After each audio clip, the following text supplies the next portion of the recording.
It's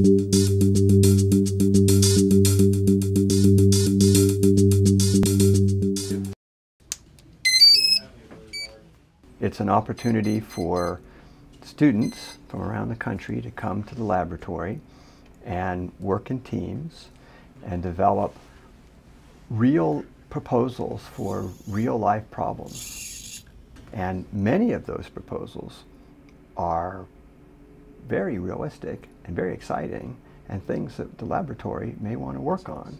So each of these 10,000 cells, I've measured 100 features. The Advanced Studies Institute is an opportunity to get PhD students and postdocs from around the country together, and specifically a multidisciplinary group of students together to come up with new solutions to important global security challenges, and at the same time have an opportunity to grow professionally through a professional development lecture series. And then there's a strong synergistic basic energy research component that we can... I was interested in this program not only for the opportunity to work on something different than the field I currently work in, but also the professional development. Listening to talks from other professionals that could give advice on, say, how to write proposals, how to give presentations, jobs in academia versus jobs in industry, jobs in a national lab. To step into kind of outside of your typical bubble and to really look at different problems from different perspectives. It really kind of opens up different opportunities and different, I guess, methods of approaching problem solving.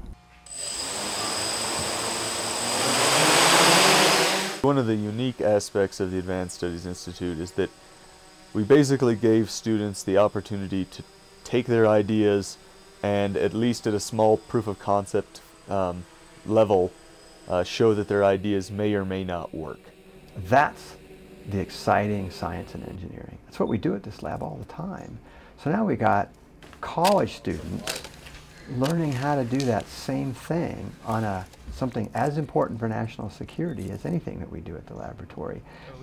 Highly energized. I think this was an excellent experience. It really broadened my horizon to learn about different fields and what's going on and what the needs are. But then also I feel like I gained a lot of professional development in a very short amount of time. It's been great. So I've worked with a lot of just wonderful people and got to hear lots of different perspectives and learn from different people's knowledge base. And so I really looked at finding different techniques to use in the future, and I got to work on some very interesting problems. If you're the kind of person that's really motivated to try and push new research directions forward, or you're interested in learning about new fields and learning what it takes to actually be successful, whether taking your research and turning it into something that might be commercialized, or getting some sense of what's involved in perhaps running a research center, this is a really good opportunity to see multiple points of view of how that's done. What we learned was that these students are every bit as creative as our PhD staff. Thinking out of the box, the latest ideas, how to use cell phones and quadcopters and all these things. It'll benefit the laboratory, and it'll benefit the students and the universities, and help us with our pipeline of recruiting people to come here.